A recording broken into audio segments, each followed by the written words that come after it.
আমি এই মুহূর্তে দুর্গাপুরে আইকিউ সিটি মেডিকেল কলেজের সামনে আপনাদের নিয়ে যাব। আমাদের প্রতিনিধি হিন্দল দে সেখান থেকে রয়েছেন, তার কারণ কিছুক্ষণ আগে বালেশ্বরের বিজেপি সাংসদ প্রতাপ ষড়ঙ্গী তিনি যখন পৌঁছন ব্যারিকেড করে আটকে দেওয়া হয়, পরে অবশ্য ভেতরে তিনি প্রবেশ করেছেন।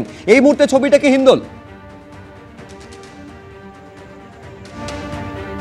একেবারে তোমাকে বলে রাখি, মোট 10 জন প্রতিনিধিকে কিন্তু প্রবেশ করতে দেওয়া হয়েছে। ইতিমধ্যেই যে ছবি তোমাকে দেখাবো, উজ্জ্বলকে বলবো দেখাতে সেই ছবি। তুমি দেখতে পাচ্ছ যে আইকিউ সিটি হাসপাতালের যারা নিরাপত্তা রক্ষী রয়েছেন তারা কিন্তু এখানে একেবারে ব্যারিকেড তৈরি করেছেন। এই যে লোহার ব্যারিকেড, সেই ব্যারিকেড তৈরি করা হয়েছে। তার পাশাপাশি কিন্তু তোমাকে দেখাবো ঠিক এভাবেই চেন দিয়ে তালা দিয়ে কিন্তু এই ব্যারিকেডকে আটকে দেওয়া হয়। এবং তোমাকে বলে রাখি, বালেশ্বরের যিনি সাংসদ রয়েছেন বিজেপি সাংসদ প্রতাপ ষড়ঙ্গী এবং তার সঙ্গে ওড়িশার যিনি মহিলা মোর্চার সভানেত্রী রয়েছেন ঐশ্বর্য বিশ্বাল, তারা দুজন প্রবেশ করেছেন। সাথে সাথে তার পাশাপাশি কিন্তু বিজেপি অন্যান্য নেতৃত্ব এবং বিজেপি কর্মী সমর্থকরা তারা এখানে ভিড় জমান। স্বাভাবিকভাবে হাসপাতালের পরিবেশ যাতে নষ্ট না হয় সেই কারণে যে হাসপাতালের তরফ থেকে বন্দোবস্ত করা হয়েছিল গত দুদিন ধরে যে চিত্র দেখা যাচ্ছে, সেই কারণে কিন্তু তারা বাধা দেন এবং সেই বাধা উপেক্ষা করে তারা প্রবেশ করতে যান। তখনই বাকবিতণ্ডা উত্তেজনা, পরবর্তী ক্ষেত্রে হাসপাতাল কর্তৃপক্ষ কয়েকজনকে প্রবেশের অনুমতি দিয়েছেন। তারা কিন্তু নির্যাতিতার সঙ্গে তারা কিন্তু ভেতরে এই মুহূর্তে দুর্গাপুরে আইকিউ সিটি মেডিকেল কলেজের ভেতরে রয়েছেন। হিন্দল, আপাতত তোমাকে ধন্যবাদ। আমি শীর্ষেন্দু সিনহা রায়ের কাছে শুরুতে এই কারণে আসবো যে পুলিশের তরফে ঘটনা ঘটার পর একটা তৎপরতা দৃশ্য তো রয়েছে, সেটা হচ্ছে একেবারে নির্যাতিতা সহপাঠী ধৃতকে নিয়ে ঘটনার পুনর্নির্মাণ করা হচ্ছে। দুজন ধৃতকে নিয়ে গ্রামে গিয়ে সেখানে কোনো সূত্র পাওয়া যায় কিনা সেইটা দেখা হচ্ছে। এখন প্রশ্ন সঙ্গত কারণে এইটা উঠবে শীর্ষেন্দুদা যে এই তৎপরতা ঘটনা ঘটার পরে পরে কোথায় ছিল? ওই ক্রাইম অফ সিন সেটা ঘিরতে সময় লেগে গেল পুলিশের 36 ঘন্টা।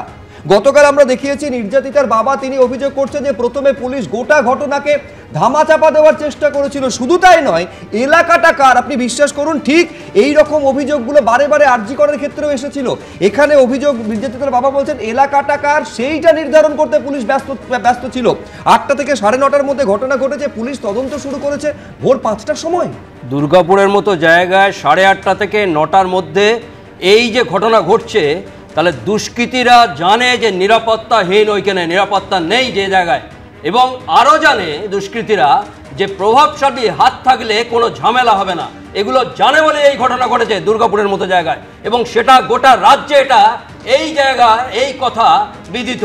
আর যে জায়গাটা যে জিনিসটা বলতে হবে যে পুনর্নির্মাণ আজকে হয়েছে, কেন আগে হয়নি? 36 ঘন্টা প্লেস অফ অকারেন্সটা ঘিরতে সময় লাগলো। তা তদন্ত ধামাচাপা বলবেন না তো কি বলবেন?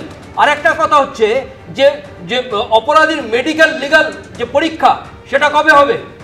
আর যে জিনিসটাতে ফরেন্সিক এত পরে গেল কেন? ফরেন্সিক পরে যাওয়া মানেই তো অনেক কিছু ধামাচাপা দেওয়া, অনেক কিছু চাপা পড়ে যাওয়া। সেই তদন্ত আজকে ধর্ষিতা তদন্ত হতে গেলে অনেকগুলো জিনিস করতে হয়। আজকে যে লোকের যে রক্ত, সেই জায়গাগুলোতে নিয়ে আজকে 5 জনকে হয়েছে, কি 6 জন হয়েছে, কি 7 জন হয়েছে, আরজি করার মতো একজন নয়। সেইগুলো প্রত্যেকটা পয়েন্ট তদন্ত করতে হবে পুলিশকে। পুলিশ আজকে কোন জায়গায় পৌঁছেছে? আজকে 1861 পুলিশ তার দায়িত্ব কর্তব্য পালন করেন না। আজকে যাচ্ছেন, আজকে গাছ কাটছেন, আজকে কমিশনারেট থেকে, মিউনিসিপ্যালিটি থেকে কমিশনারেট হয়ে লাভটা কি হয়েছে? বিধাননগর বলুন হয়েছে, আজকে দুর্গাপুর আসানসোল হয়েছে। কমিশনারেটের এত আইপিএস নিয়ে লাভটা কি? আজকে মেয়েরা কেন নিরাপত্তা পাবে না?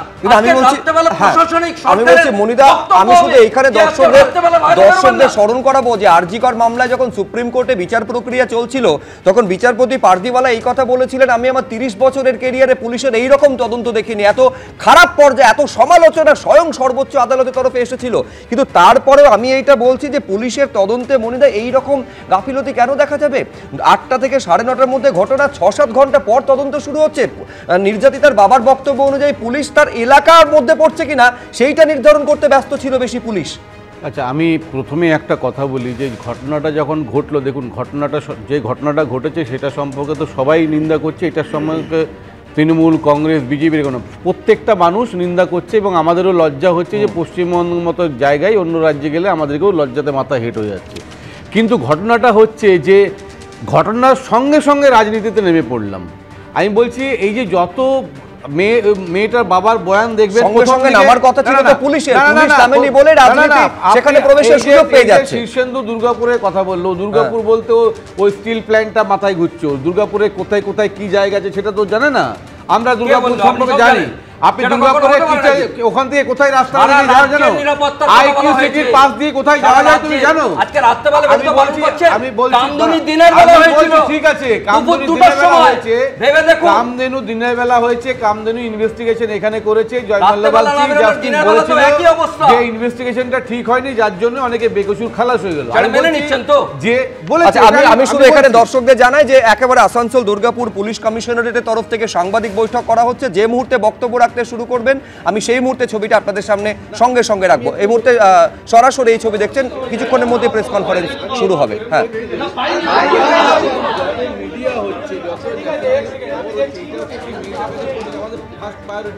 মেয়েটাকে সুস্থ করে তোলা, তার যেটা ট্রমা আছে তার থেকে সেখানে বের করা, এইগুলো না করে আমরা আরো বেশি প্রেশার ক্রিয়েট করছি। প্রত্যেকটা লোক তার সঙ্গে দেখা করতে যাচ্ছে, কেন যাবে?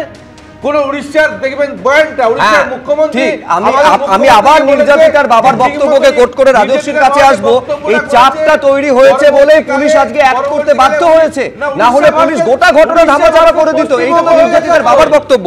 রাজস্বী পশ্চিমবঙ্গ হয়ে গেছে, এই জায়গায় চলে এসেছে। না উড়িষ্যা ভার্সেস পশ্চিম, আরে ঠিক আছে না, উড়িষ্যা ভার্সেস পশ্চিমবঙ্গ হয়নি, কারণ মুখ্যমন্ত্রী মমতা বন্দ্যোপাধ্যায় নিজেই উড়িষ্যা ভার্সেস পশ্চিমবঙ্গ এবং তৃণমূল কংগ্রেস আগেই করছেন জগন্নাথ দেবকে নিয়ে, এবং বর্তমানে জল নিয়ে ভুটানের সাথেও লড়াই করতে নেমে পড়েছেন। দেখুন মনিতা যে কথাটা বলেন, সঙ্গে সঙ্গে রাজনীতি করতে নেমে পড়লো। দেখুন বিশ্বাস করুন, পশ্চিমবঙ্গে এগুলো হতো না যদি মমতা বন্দ্যোপাধ্যায় বিভিন্ন সময় যে বক্তব্যগুলো রেখেছেন, এই যেমন এবারে রাখলেন রাত 8টার পরে আর মহিলারা ঘরের বাইরে বেরোবে না, এরকম ধরনের একটা বক্তব্য।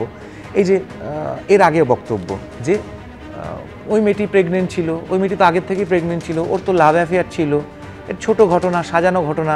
এই যে ধরনের একটা মুখ্যমন্ত্রী সুলভ বক্তব্য, যেটা হওয়া উচিত নয়, এই বক্তব্যগুলো মমতা বন্দ্যোপাধ্যায় যদি না দিতেন, এবং একটার পর একটা ঘটনায় যে ধরনের কথাবার্তা ওনারা বলছেন, এবং তার থেকেও বড় কথা হচ্ছে পশ্চিমবঙ্গের কনভিকশন রেট কত না 3.7%, যেখানে ন্যাশনাল অ্যাভারেজ হচ্ছে 21.3%। এগুলো কিন্তু ন্যাশনাল ডেটা। এগুলো কেন হবে? অ্যাসিড অ্যাটাকে পশ্চিমবঙ্গ হাইয়েস্ট, ক্রিমিনাল রেট এখানে দাঁড়িয়ে হচ্ছে 7। না কে বলেছে? না ইনভেস্টিগেশন, এসব ইনভেস্টিগেশন কেন? আমি কলতান, আমি এইখানে আরেকটা প্রসঙ্গ আনতে চাইছি, সেটা হচ্ছে মনিদা বলছেন যে রাজনীতি করতে তারা বেশি ব্যস্ত। আমি নিঃসন্দেহে প্রশ্ন থাকবে, 93 সালে যখন ওই নদিয়ার মুখ এবং বধির কন্যাকে ধর্ষণ করা হয়েছিল, তার মাকে নিয়ে রাইটার্সে কে গেছিলেন? তখন সেটা রাজনীতি হয়নি? আরে কলতান দাশগুপ্ত স্থানকাল পাত্র আছে, 93 সালে স্থানকাল পাত্র আছে, যেখানে চম্পলা সরকারকে নিয়ে মমতা বন্দ্যোপাধ্যায় দৌড়েছিলেন। তারপরে কি ঘটনা হয়েছিল সেগুলো সবাই জানেন। কথাটা হচ্ছে, এই ঘটনা বলুন বা এর আগের অভয়ের ঘটনা বলুন বা পার্ক স্ট্রিট বলুন, কামদুনি হাসখালি যাই বলুন না কেন, প্রতিটা ঘটনার পর মুখ্যমন্ত্রীর এই ধরনের বক্তব্য আসলে অপরাধীদের বাড়তি সাহায্য করে এই ঘটনা আবার করে ঘটাতে। কখনো বলছেন খদ্দেরের সাথে গন্ডগোল, তৃণমূলের নেতারা বলছেন, কখনো বলছেন যে ওটাকে কি প্রেমিক প্রেমিকার সমস্যা হয়েছে কিনা সেটা দেখতে হবে, কখনো বলছেন যে ও কি প্রেগনেন্ট হয়ে পড়েছে না কি হয়েছে সেটা দেখতে হবে। এই যে কোনো একটা